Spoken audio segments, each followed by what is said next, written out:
Hello विद्यार्थियों, आज हम अध्याय नंबर 5 शरीर में गति कक्षा 6 विज्ञान सब्जेक्ट के अभ्यास प्रश्न करने वाले हैं।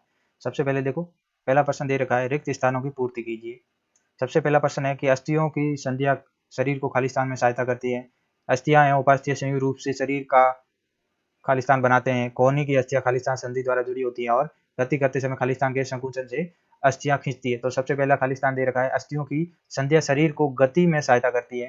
दूसरा देखो, अस्थियों एवं उपास्थियां संयुक्त रूप से शरीर को कंकाल बनाते हैं और कोहनी की अस्थियां हित संधि द्वारा जुड़ी होती है और गति करते समय पेशी के संकुचन से अस्थियां खींचती है। अब प्रश्न नंबर 2 दे रखा है, निम्नलिखित कथनों को सत्य ट्रू और असत्य फॉल्स में अंकित करिए। तो सबसे पहला दे रखा है, सभी जंतुओं को गति एवं चलन बिल्कुल एक समान होता है, असत्य।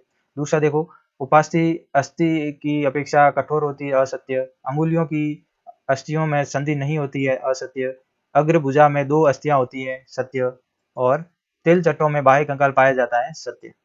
अब देखो प्रश्न नंबर 3 दे रखा है कि कॉलम ए दिए गए शब्दों को क्या है, कॉलम ए और बी एक अथवा एक से अधिक कथनों को जोड़िए। कॉलम ए में कौन कौन से दे रखा है, ऊपरी जबड़ा, मछली, पसलियां, घोंगा और तेलचट्टा। कॉलम बी में पक्षी पर पंख होते हैं, बाह्य कंकाल होता है, हवा में उड़ सकता है और एक अचल संधि है।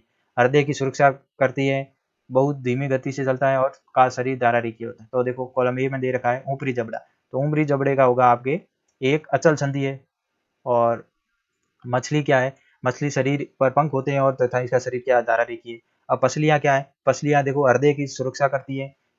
घोंगा क्या है, घोंगा बहुत धीमी गति से चलता है। और तिलचट्टा क्या है, बाह्य कंकाल होता है और हवा में उड़ सकता है। अब प्रश्न नंबर 4 दे रखा है कि प्रश्नों के उत्तर दीजिए। पहला प्रश्न देखो, कंदुक खलिका संधि क्या है। तो देखो, एक ऐसी संधि जो क्या जुड़े हुए भागों को सभी दिशाओं में घुमाने की अनुमति देती है, कंदुक खलिका संधि कहते हैं। उदाहरण के लिए कंधे और हाथ की जोड़।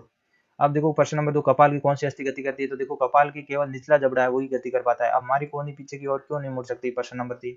तो देखो कोहनी में क्या है, संधि का एक उदाहरण है जो केवल क्या एक ही दिशा में गति अनुमानित है, इसलिए हम अपनी कोहनी को पीछे की ओर नहीं ले जा सकते। इसी के साथ अध्याय नंबर 5 के अभ्यास प्रश्न समाप्त हो गए। अगले वीडियो में मिलेंगे अगले पार्ट के साथ, तब तक के लिए धन्यवाद।